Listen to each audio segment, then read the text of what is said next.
Debates, disputes, deals. We'll discuss the 2024 legislative session from the majority perspective with Speaker of the House, Republican Pat Grassley, on this edition of Iowa Press. Funding for Iowa Press was provided by Friends, the Iowa PBS Foundation, the Associated General Contractors of Iowa, the public's partner in building Iowa's highway, bridge, and municipal utility infrastructure. Elite Casino Resorts is rooted in Iowa. Elite's 1,600 employees are our company's greatest asset. A family-run business, Elite supports volunteerism, encourages promotions from within, and shares profits with our employees. Across Iowa, hundreds of neighborhood banks strive to serve their communities, provide jobs, and help local businesses. Iowa banks are proud to back the life you build. Learn more at iowabankers.com.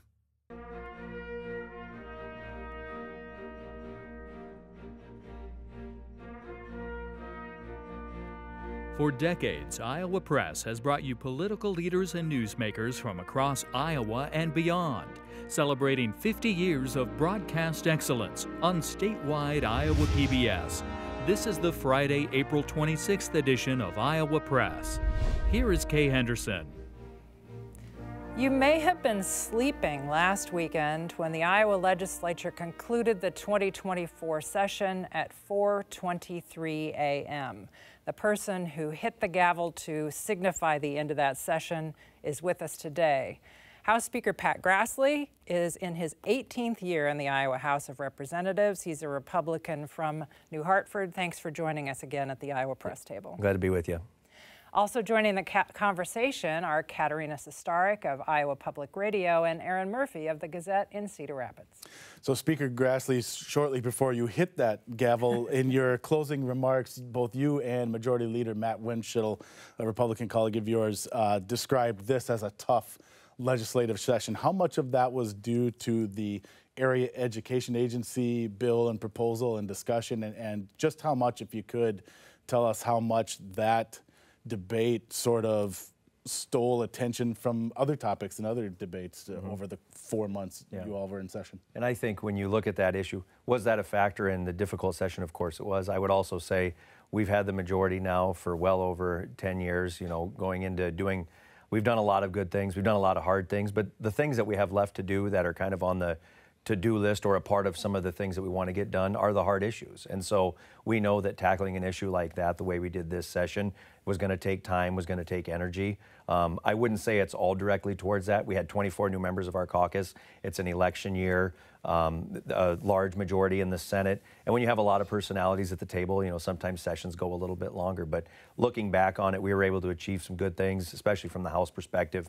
We like to lay out an agenda early in session. We were able to get those bills over to the Senate. Many of those made them to the governor. Quite a few of them saw bipartisan support. So we feel, reflection of the session, it was a very productive session. That was just one of the issues that got a lot of attention.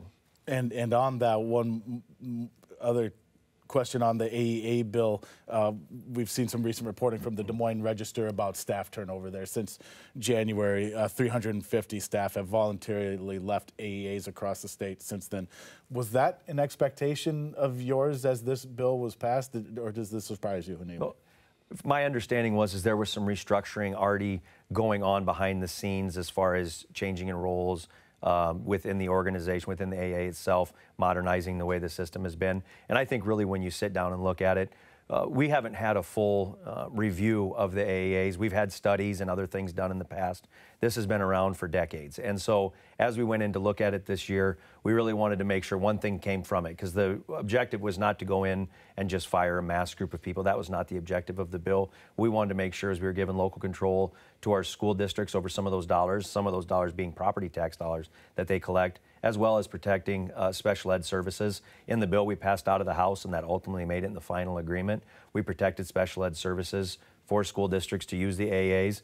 Within the other pieces of the bill that we allowed flexibility for our school districts, we've been getting great feedback that they feel that that's really going to help them be able to improve delivery of services within their school district. So when we set out, our objective was a few of those things: flexibility, protecting special ed, and we feel like in the final agreement that was sent to the governor's desk and that she signed, we were able to achieve that throughout the course of the session. Speaker Grassley, in the final bill that passed, some of the special education funding can leave the area education agencies. Are you convinced that this won't end up hurting special education services, particularly in rural school districts? Well, again, the requirement to use the AAs was a must from the House's perspective. Our original bill stuck to that. While it has a slight amount staying from the standpoint of with the flexibility for the school districts, those special ed services are required to be provided by law. We require that they use the AAA to deliver those services. And so when it comes to any of those additional dollars, I don't see that affecting those services. That was, again, when we passed the original bill out, that was the driving factor. As we met with school districts, parents, the AAAs, we really wanted to keep the focus on providing certainty for special ed. We feel of all of the things that came from the bill, we did provide that level of certainty, so I don't see that being an issue as we go forward. With, staff turnover, different pools of funding moving around, the Department of Education taking over certain things, when do you expect this system to stabilize? Yeah, and so part of what we did too, and in our original bill that we passed, we stepped it in over, I think, an additional year than where we ended up finalizing in the final bill. So we obviously didn't do everything just overnight. We understand that there needs to be time for this to take place, some of these transitions to take place. I think one of the things that you're going to see is some school districts, I think, are going to continue to do it the way they always have. I think some may want to be creative, but ultimately, the driver in the conversation about flexibility and certainty is right now a lot of the flexibility and certainty didn't exist with our school districts. I think if you asked a school district what they were paying for a certain level of service, they weren't able to sit down and put that on a piece of paper. And I think what this is going to do is require some accountability from both sides, the AAs and the school districts, so we can see what we're paying for services, see what services each school actually wants to be able to deliver, which fits their district better, their individual school district best. And if you look at like a district like mine, I have a fairly large size school districts and I have some very, very small school districts. They each have different needs that they need to provide for their students. And I think that this finds that perfect spot of still providing certainty at the same time some flexibility for our school districts. In January, Governor Reynolds called on legislators to raise teacher pay for beginning teachers to $50,000 and for veteran teachers to around $62,000 a year. Is that going to be backdoor consolidation for rural schools, particularly the smallest schools in Iowa who can't meet that kind of a payroll? Well, I would say that when we pass the bill, we're building that funding into the funding mechanism that we have in place. So going to those new minimums, whether it's a 12-year or a beginning teacher, that's going to be covered within the state educational foundation formula. So all of those dollar amounts to get everyone to the new baseline, the state is going to cover that. I would actually argue it probably puts our smaller school districts in a stronger position, especially in areas like mine where I'm near a metro area, the Waterloo-Cedar Falls area.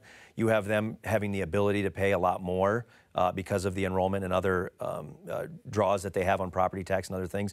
It actually, I think, puts some of those smaller school districts in a better position to compete, to be able to attract the best teachers, where right now maybe they're offering $10,000 to $15,000 less. So as far as the long-term funding and making sure that that's sustainable, the state is going to pick up the adjustments to get us to those new minimums. It appears that there's one-time funding for paraeducators, those people who are paired with a student or students who help them navigate the system, particularly students with special needs. Will that be continued? Will their pay be raised one year and then lowered the next? Yeah, our expectation, obviously that's a standing appropriation that was in the standings budget. We did not build that into the formula. That's something that through the conversations with AAAs that we felt extremely strongly about. The delivery of the special ed services on a day-to-day basis in the classroom. A lot of that is done by para and support staff within the school districts. So that was something the House felt extremely strong about. So we're going to obviously continue to fight for that as we move forward. This year it was $14 million in the standing appropriation. If we could get to a position where we could build that into the formula the way we did with the beginning salary, I know that's something that we're going to continue to fight for. But we felt we took tremendous steps forward. Again, some of that was spurred on by the AAA conversation, really bringing to light the true importance of that special ed delivery within the classroom. Moving up to higher education, in last year's session, the discussion around diversity, equity, and inclusion programs was that the State House Republicans wanted to see some limitations and restrictions, but they felt that the Board of Regents was already doing those things. This year, those restrictions were passed into law. Why did you feel the need this year to codify those things that last year many Republicans said the Board of Regents is already doing this and we're fine with that. Well, I think, and just kind of looking back, we got to a position where we wanted the board to give us some recommendations. And we really appreciate that they came up with some recommendations that I think that fit where we are trying to achieve. But I think at the same time, you know, you never know who's going to be on the board, what that looks like. We felt legislatively to codify that was the right decision for us at the time. And as we were doing that, one of the important pieces within that conversation is we feel that we can take that money that's currently being used. Some estimates say it's up to even $15 million. And what we did this year is we took that money from those changes within DEI at the Regents universities and put that into scholarships for high demand fields. I think we're really trying to put our money as a state, as a taxpayer and as a state, we want to put our money into creating the next workforce. We know that's an issue across the state. So we felt that by taking those resources, putting it behind getting more kids into the high demand fields by offering scholarships, that was a better use of the tax dollars. And like I said, when we passed the bill that we implemented within our budget this session, we had conversations with the Board of Regents. They were aware of that. The governor was aware of it. So we felt that, you know, as a team, we sat down and kind of developed that. At the same time, also using those resources for something we think should be one of the priorities at our higher education institutions. Another priority in that field, or at least the topic of discussion, was tuition costs and whether to cap those and how to do that. And maybe I need to admit to a conflict of interest with this question because I have a graduating senior going to college next year. So do I. So there you go. So we're very familiar with this. That ultimately did not get done, a tuition cap, and there were different proposals. Democrats had a proposal as well. They attacked things differently.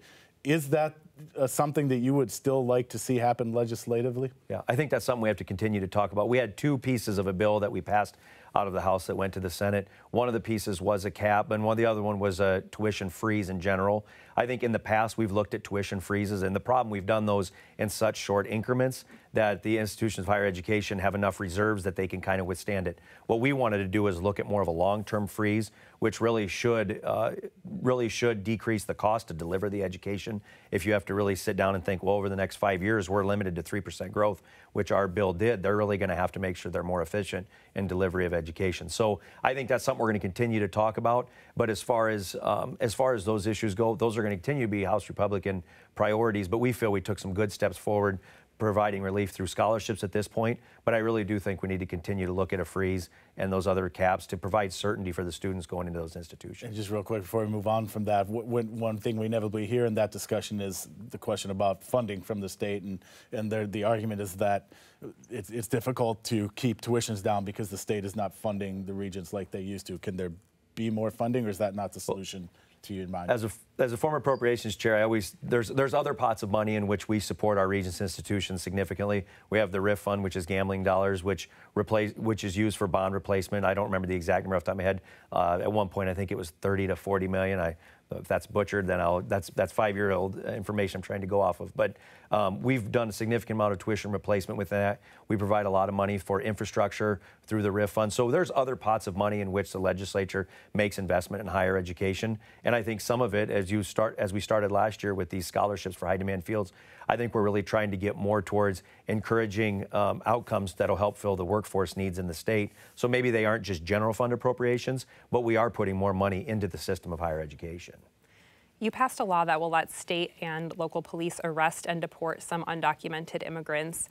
If the courts let that take effect, does the legislature need to go back to a special session and appropriate more funds? Because how do you pay for flights to deport people, immigration attorneys that the state currently doesn't have, and maybe even law enforcement training for people to know how to implement immigration laws? Yeah, and I didn't get a chance to talk a lot about it, but on the standings bill, one of the last bills that we passed, we put an additional $2 million in for DPS to be able to help with some of the efforts to fulfill the mission of what this bill really set out, and not knowing whether it is upheld in the courts. We've seen in Texas, for example, it was, and then it wasn't. And so I guess a lot of what we were looking at doing, we understand the difficulties that come from that bill and some of the uncertainties that it creates. We did put some money in to support law enforcement to try to help implement it. But at the end of the day, some of it is, and I've shared this with some of the members of our federal delegation, that if the federal government, regardless if you're Republican or Democrat, whoever's in charge, if they do not address the #1 issue that we're hearing about, states are going to be left in a position where we have to do something, telling our constituents that the #1 issue we're hearing about is something we can't do anything about or even attempt to do anything, I think really is not the right decision for states to make. We have to do everything we can to try to implement policies that we think will address the #1 concern that we're hearing, because I really do believe that if the election were held today, that is the driving issue that we're hearing. We had some meetings with some candidates that are running for office, asked them the issues that they're hearing at the doors as they're door knocking for primaries and other things, and that is the #1 driver. And until the federal government is going to act, I think you're going to see more and more states having to take aggressive measures, kind of like what we did there. Do you think the state should be paying to deport people, to fly people, back to Central South America? Well, I think part of the problem that we have with the whole immigration right now is the fact that we have no guidance from the federal government. If you have somebody that comes here that's seeking asylum, what is their current status? Some of the conversations we've had with law enforcement when they maybe pull over someone or arrest someone, they can't even get any feedback from the federal government. What is the status of this individual? So some of it is, I don't know if I can answer the question from the standpoint of we have no cooperation from the federal agencies like ICE and others that should be giving some guidance to the states. So it's very hard to answer that question from that standpoint. But again, I don't think as a state or other states can just bury their head in the sand that until the federal government's going to act, that we just sit and just say, well, I hope that they do at some point. Given everything you just said, was it a mistake for congressional Republicans to kill the immigration bill that had been negotiated and was on the table? Well, I think I'm going to leave that question to the other Grassley. Here's what I can tell you. I have shared with the other Grassley on why we did what we did from the state perspective, that this is something that states are going to have to act. As far as the ins and out, I have enough bills on my plate to try to remember to come talk to you guys about. As far as the ins and out of every piece of legislation, I just know that at the federal government, that is something that they need to take action, and if they don't, states are going to be in a position where we're not left a lot of options. Speaking of multiple bills, the Iowa House over the past few years has passed a number of bills related to carbon capture pipelines. They have always failed to emerge from the Iowa Senate, which is also controlled by Republicans. Do you think some Senate Republicans may pay a political price for that decision? Well, here's what I can say is it is a very hot topic that we're hearing about. We continue to hear about, not just in rural Iowa or in certain parts of the state, it's all over. As far as political consequences, I'm not going to predict how anything impacts any of the state senators in their elections that they may have before them. Here's what I can say is it is an issue that I feel that we're going to have to address the issue of property rights as a state. The problem is right now we're in a heated debate about a specific set of projects that's going on. Quite frankly, as a legislature, and I guess I would fall into this camp, some of these topics, like the bill we brought forward today to give some certainty at the beginning of the project versus the end, these are the kind of things that we should have been doing as a state to modernize our property rights laws that we have in the state when it comes to eminent domain. The problem is it seems like we always find ourselves in the middle of these battles. We had Rock Island Clean Line a few years ago. Now we're in the pipeline situation. So there never feels like there's a position for the legislature just to step back, take a deep breath without emotions being involved and actually update our eminent domain laws. I would like for that to be a part of the conversation, but I think as long as there's these hot button issues going on, it's going to be very difficult. But House Republicans have taken two very strong actions, we feel, to protect property rights, whether it was the bill last year at the 90% threshold or this year making sure that at the front end there's certainty whether the use of eminent domain is possible. You know, we feel very strongly, and obviously we'd like to see some of those advance in the Senate, and I see those being continued conversations into next year. One of your legislative priorities at the beginning of the session was to address issues and needs in Iowa's nursing homes across the state. You all did pass some legislation, but I think your critics would say that it didn't go far enough and that in some cases it was just codifying current practices. In your view, did you do enough to ensure that Iowa's nursing homes are properly staffed and that patients are safe, or does more need to be done? Yeah, and I think I think there's two fronts that are discussed when you talk about this. There's inspections and what it looks like from the state's perspective. We put more money into that. I think if I remember right, we were even above the request from the department. So we felt that obviously understanding that concern that was out there. But at the same time, whenever we talk about Medicaid, we could probably spend an entire show on this, which I'm assuming you didn't invite me here to do. But whenever we talk about Medicaid, right now we pay about 50% of the bills in Iowa's nursing homes approximately, not at every one. And right now, a lot of what's happening is the salaries, especially through traveling nurses and others, are consuming all of the additional resources we put in. So when it comes to continuity of care and making sure that these facilities have the resources they need to maximize their operations, we felt that the bill that we passed earlier in the session, which would address a few of those pieces, would be one of the biggest steps that we've taken forward in trying to provide continue continuity of care and better care within our nursing homes. Now, not all that piece was able to move forward, and we're going to continue to look at that as it does through the interim, see if maybe the 150% cap that we put in that bill was the right number. Maybe it's a different number. But it's something that as a legislature, we just can't look the other way on, because there's always more needs on the Medicaid reimbursement rates for all sorts of different sectors, not just this one. We need to make sure we're maximizing those dollars. We felt that's what our bill would have done, but we were unable to get agreement across the rotunda. One of the bills that the Senate passed, but the House didn't, would have limited certain lawsuits against pesticide manufacturers from people with severe illnesses, alleging that these companies failed to warn them that they could get cancer or Parkinson's. And you called this one of the tough issues of the session, but you said that, you were worried that if the bill didn't pass, that could jeopardize the future of the weed killer Roundup being manufactured in Iowa.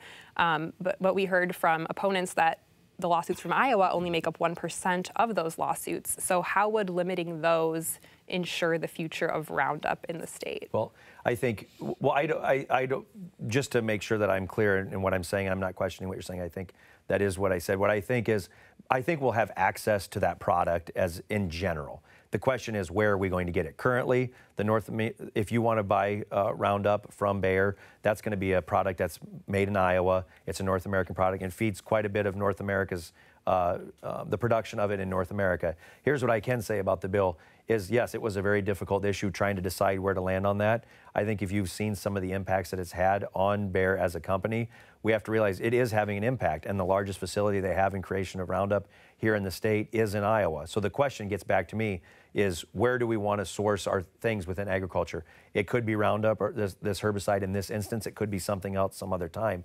I just don't want us to become more dependent on something that's not produced here in Iowa or / in America and have to look to other countries, maybe even some that are unfriendly, that produce these products. So will it go away as a whole? Unlikely that the issue or the glyphosate will go away, but seeing where it's produced and where we're getting that product from, I think that is the piece that's in question. Another bill that was ultimately not agreed upon between the House and the Senate would have addressed how the state spends funds from the opioid settlement, the national Iowa's share of that national settlement. Real quick, what was the hang-up there? Why couldn't that agreement be reached? And in the meantime, what will happen to those? Right now, the funds would be in limbo. So that's the problem with us not having acted. I think that what we wanted to do in our original proposal, where we would like to get to as a legislature, or where the House, I should speak for the House, where we wanted to get is assign some of those dollars to specific projects, but at the same time, not just blanket hand those dollars over to the department. So what we wanted to do, at least for the few years to get it off and running with these new monies that we are seeing to states, we wanted to at least set up an advisory board that the legislature would have some input on. We couldn't come to agreement with the Senate in maybe finding a balance where maybe we put some money in some of the projects, maybe we put some into the department, but then at the end of the day, the bulk of the funds would have some advisory by the legislature. And I think, at least for the first few years of that, I really think that's the way the system should work. I think once we get it off and running and you're having the right groups or organizations utilizing the dollars, I think the legislature could pull back a little bit. But to get those kind of dollars that you're talking about out the door, I think the legislature should be involved in that conversation. And ultimately, that's where the difference is boiled down. Turn it over to the department or have a little bit more control by the legislature. Mr. Speaker, one of the things you did was pass a bill to cut income taxes next year by about $1 billion by having a single rate of 3.8% on the individual income tax. As you and other Republicans campaign for re-election in November, will you offer Iowans a plan for what you plan to do next? Well, I would say as far as a plan on what we plan on doing next, I think what you can expect from House Republicans is we're going to want to look at getting money back in the hands of taxpayers. Right now, we're sitting on, even after that bill is fully enacted at the 3.8 flat level, we're still going to be looking at a projected over $4 billion between our ending balances and between our taxpayer relief fund. We believe that that's too much money for the government just to be sitting on. We want to get that back in the hands of Iowans. As far as where we sit today with the unpredictability of the November elections, what they look like at the federal level. Will we be able to lay out a plan on what it may look like? As I sit here today, I don't know if I can answer that. What I can assure Iowans, though, is if we have an overcollection of their dollars and we can get it back into their hands in a responsible manner, which House Republicans have always wanted to make sure that whatever we pass for tax cuts has certainty, so it will be delivered upon, we're going to continue to do that. I don't think that should be surprising to hear a Republican speaker say that if we can return that money to taxpayers, we'd like to do that. Would you have a structural surplus if not for the federal pandemic dollars that were sent to the state? Yeah, I think the answer to that is yes. Remember the taxpayer relief fund that was created that right now has about $3 billion. That's just an overcollection. That is the overcollection of the final estimate. So as far as dollars, we haven't taken any federal dollars and poured them into that fund. So that itself just took place due to the growth in revenue from the states, the last estimate versus the final end of year closing of the books. About half a second left. People always ask you if you want to be a United States Senator, like your grandfather. You've been in the legislature 18 years. Do you want to be governor? Listen, I'm running for re-election to focus to continue to build this majority as the House. I can tell you what I do enjoy doing, though. I will tell you, being at the track meet this week to get my blood going again, yeah, those are the things that I really enjoy doing. So I'm going to run for re-election, hoping to lead this majority to even bigger things. Speaking of running, we're running out of time. Thank you for being with us on this edition of Iowa Press. Yeah, thanks, Kate. You can watch every edition of Iowa Press at iowapbs.org. For everyone here at Iowa PBS, thanks for watching today.